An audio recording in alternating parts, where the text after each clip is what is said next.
Good morning, fellow realtors, volunteers, and board leaders. I'm David Reid, your 2018 OREA President, and thank you for joining me here today. It's been almost a year since we hosted our first live broadcast where OREA's past President Ettore Cardarelli and CEO Tim Hudak unveiled our association's 5-year strategic plan. We've made incredible progress on our plan in the last year, and some of you were at OREA's reality conference last February to hear about those accomplishments. And it's where we also talked about the challenges that are facing our industry, as well as the opportunities. Well, from a regulatory perspective, we are about to enter some new territory. And that's why I'm here today, to speak with you about how Premier Designate Ford and the new PC government will affect realtors and home ownership. In 2 days, a new majority government at Queen's Park, led by Doug Ford, will officially take the reins of power. The PC victory on June the 7th marked the end of 15 years of Liberal leadership in Ontario and brought with it a new vision for our province. Today, I want to tell you what it means for you, your business, and the thousands of Ontarians who buy and sell homes every year. I have 5 things that I'd like to discuss with you today. And number 1, why Doug Ford won. Number 2, what he said about real estate throughout his election campaign. 3, what his promises mean for you and future homeowners. 4, some other real estate issues. And finally, number 5, what happens next. Okay, so let's first look at why Ford won. And immediately after the election, OREA partnered with Navigator Limited, which is Canada's leading high-stakes public strategy and communications firm, to learn about the driving forces behind Doug Ford's election.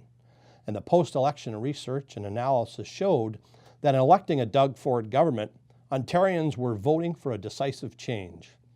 Throughout the campaign, Ford's progressive conservatives were focused on the day-to-day challenges of everyday people, on reducing taxes, making life more affordable, on speaking for the people, the little guy, if you will.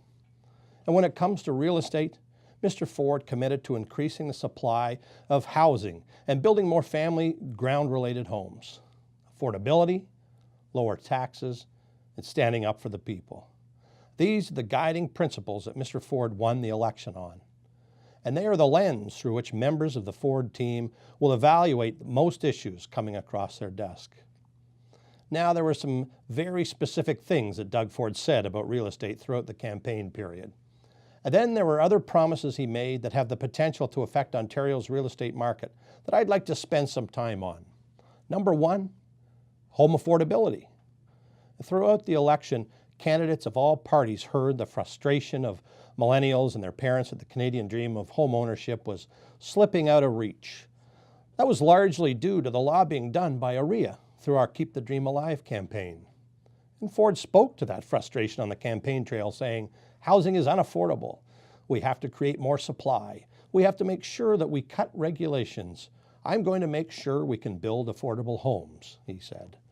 And to that end, the Ford team is committed to opening up the dream of homeownership to a new generation of Ontarians by increasing the supply of housing across the GTA while protecting the Greenbelt in its entirety.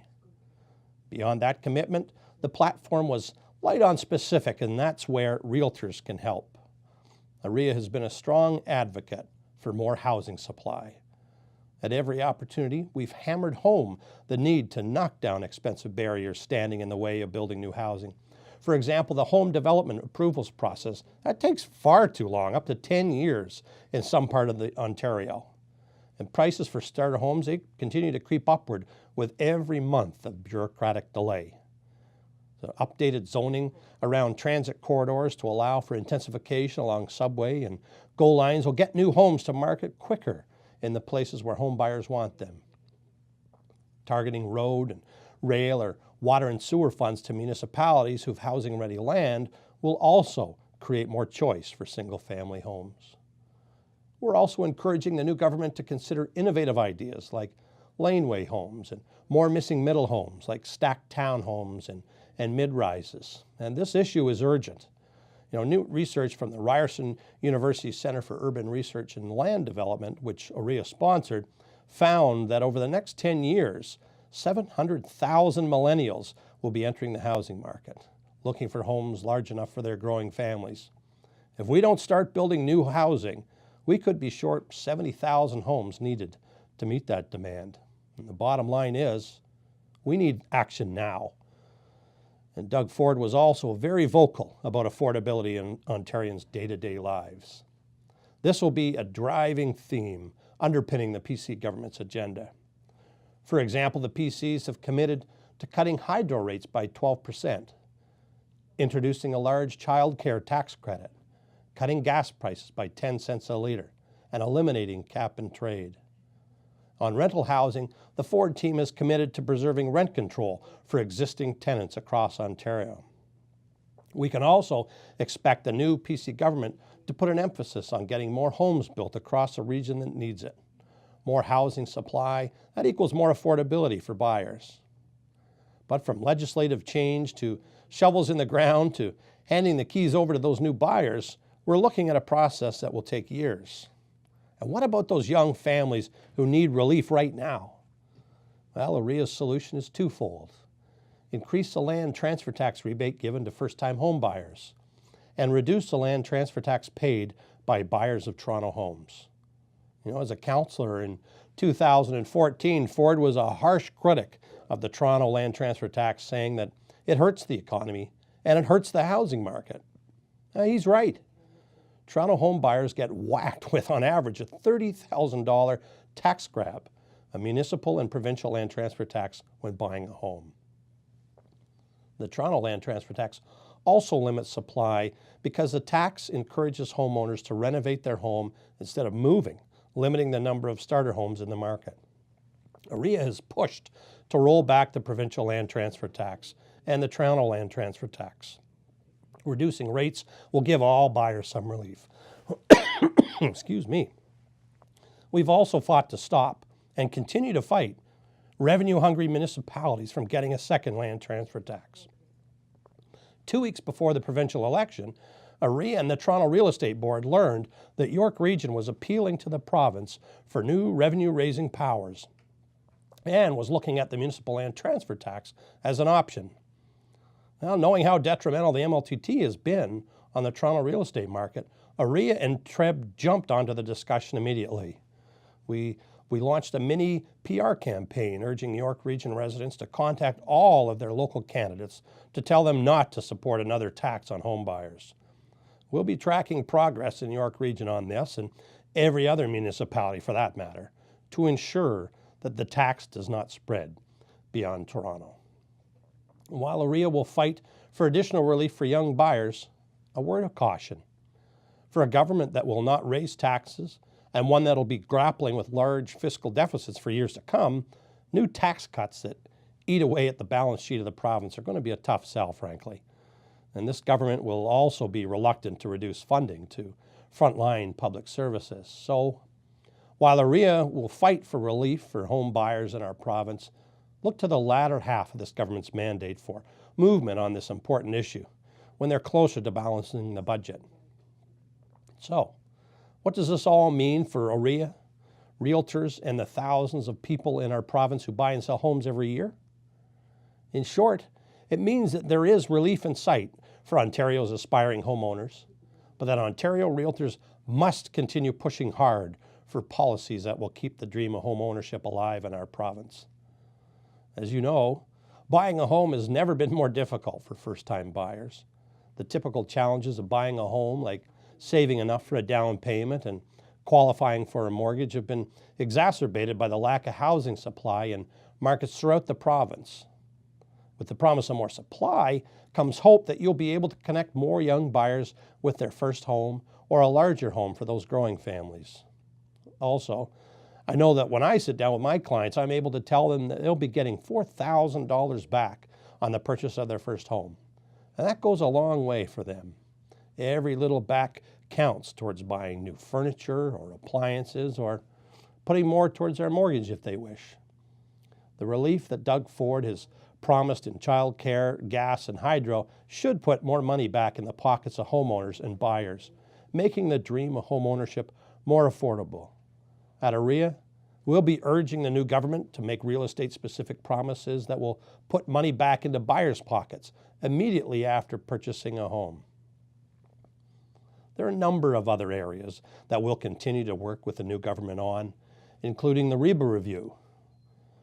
Ford stated throughout the campaign that he was fighting to give people a voice at Queen's Park, and that his government would be their voice.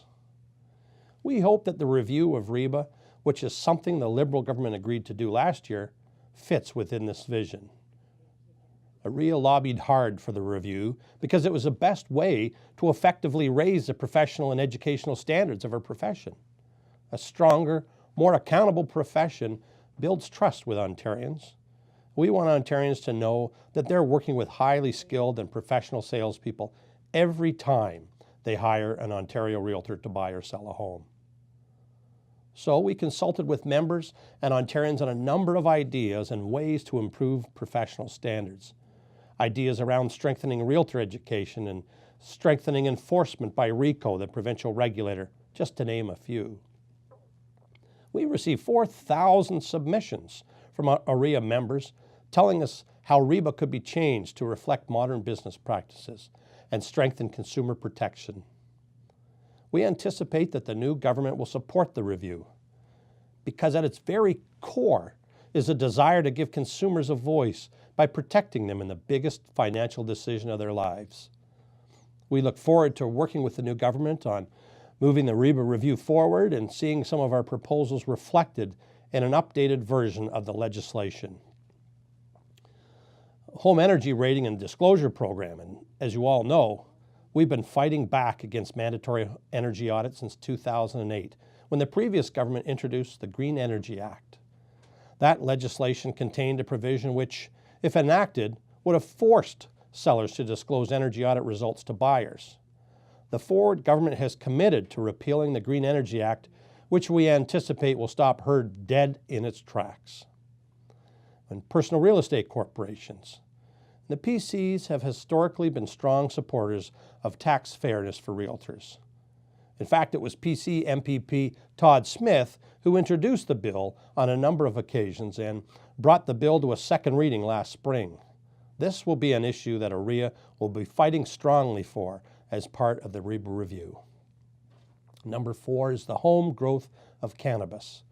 The PC platform did not reference cannabis, but Premier Ford did reference that he favors more private sector involvement in the distribution of cannabis. OREA will be working with the Premier's team to advance our 5-point plan to protect home buyers and owners against former grow-ops.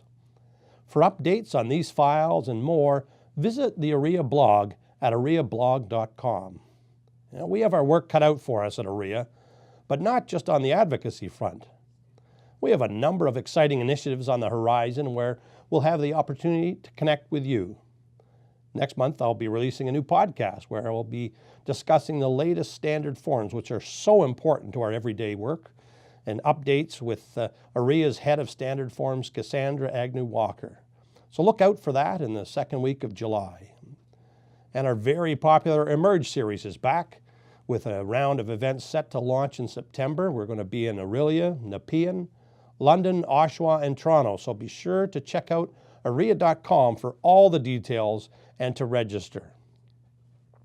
The second round of our Keep the Dream Alive campaign launches in September, just in time for the municipal elections. We'll need your help spreading the word to your local candidates, so stay tuned for emails on that.